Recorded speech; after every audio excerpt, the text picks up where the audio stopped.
இந்த விஷயத்தை உங்கள் நண்பர்களிடமும் உங்களுக்கு மிகவும் நெருக்கமானவர்களிடமும் பகிர்ந்து கொள்ளுங்கள். ஏதோ ஒரு கடைக்கு போகவோ இல்லை வேற ஏதோ உங்க வேலைக்கு போகவோ ஒரு 5 நிமிஷம் என் கூட வாயேன் அப்படின்னு கூப்பிட்டா எதுக்கு ஏதுன்னு கேட்காம உங்க மேல இருக்கிற அன்பால அப்படிங்கிற ஒரே காரணத்துக்காக நீங்க கூப்பிட்டதுக்காக உங்க நண்பர்கள் கூட வர்றாங்களா இல்லையா?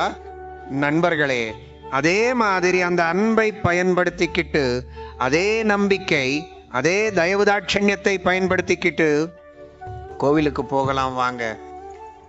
நான் போறேன், ஆனா எனக்கு விருப்பம் இல்லைன்னு சொல்லும்போது அதெல்லாம் வேணாம், நீ சும்மா என் கூட வா அப்படின்னு.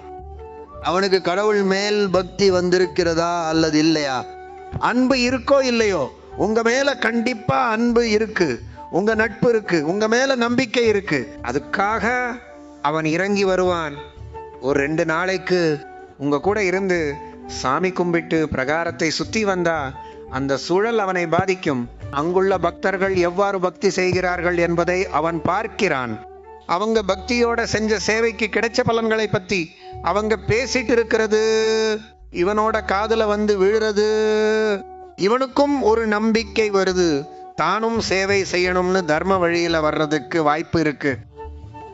அப்படி நடக்கலன்னா மட்டும் அதற்கான முயற்சியை எடுங்க.